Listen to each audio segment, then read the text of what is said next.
Bad grainy. Oh, nandito ako sa Center Mall na. Ito yung space namin na yan. Sa former, O Plus store. Kaya lang vacated na siya. So, yan, bare ceiling. Kagagaling lang natin sa Cebuana at syempre, alam niya. Alam naman ng Cebuana, di ba? So, dito muna ako sa loob. I just sit. Medyo yung pa ako eh. Ilang minutes din naglakad eh. Ayan, napagod. Hirap ng matanda pala. Ayun nga. Mainit. So ito is ginagawa ko ng art. Ayan. Ginagawa ko na. So, yan, mainit. Pahinga man tayo ng konti. For a few minutes, mag-vlog muna uli ako. And, yun nga, on the way, minadaanan ako dun sa Session Road. Ambulansya eh. Then may pasyente galing sa isang hotel.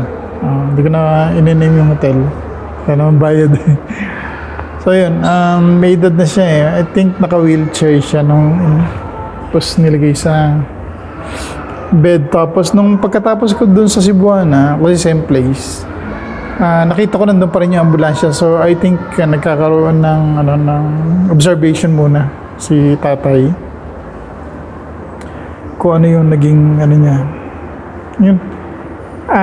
Kinakain po natin is one factor na kung bakit tayo nagkakasakit, kung bakit tayo may nararamdaman. Ako, meron akong nakain na hindi maganda, nag-trigger na tumaas yung uric acid ko yata.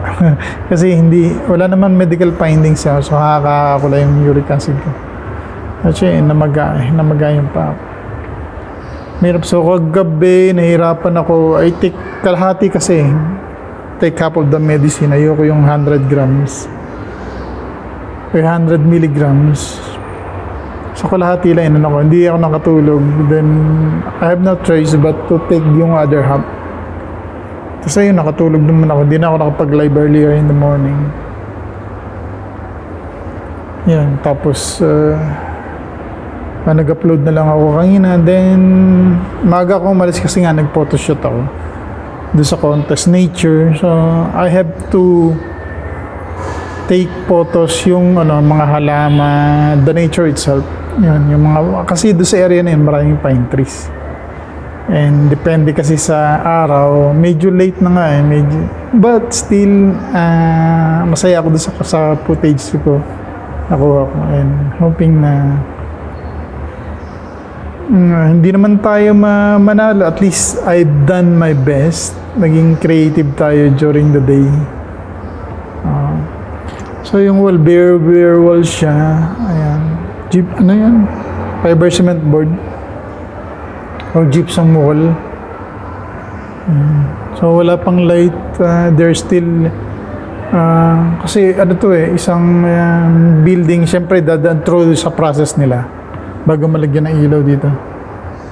Yun nga, nakita ko na naman yung painting ko and I'm very happy with it. Siguro today is the final day para yan na siya. Tapusin ko na siya. Retouch, I think okay na, konti na lang siguro. May makita ako. Retouch ko ng konti, then that's it. Ano na yan? Kung paano may stretch yung canvas, I don't know, hindi ko alam.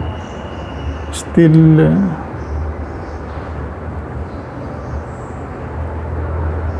yan. I keep looking on it kasi maganda eh. Maganda na nandun siya sa dulo. It's one of my best art at the moment. Kaya gagawa pa tayo ng mga obra natin and hoping na pag artist ka pala, once you dumaan ka sa isang lugar, nakikiliti yung imagination mo and yung mga art na pwede mong gawin, di ba? Is ando dun lang yung pwede mong gawin na art. And since I'm doing good in acrylic, then siguro puro acrylic na yung susunod nating mga obra. Since very colorful naman and yun nga, nakakatawa.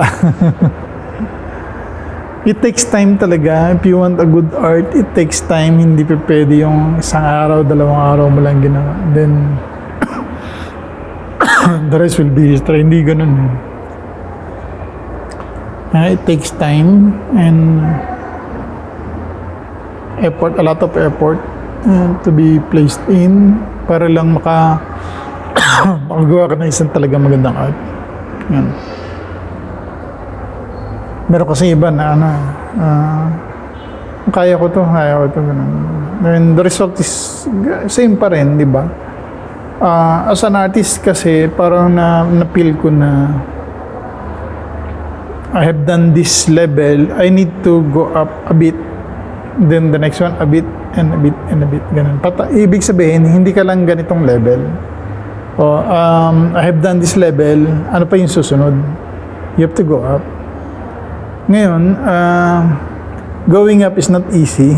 Ika nga, may transition stage yan eh. Di ba? From this level, tapos gaganong ka, tapos another level, and another level. So may transition stage yan. Either pag andito ka, then you slowly, then you reach this level. So may process, mahaba yung proseso. Although some madali sila nakakapag-adjust.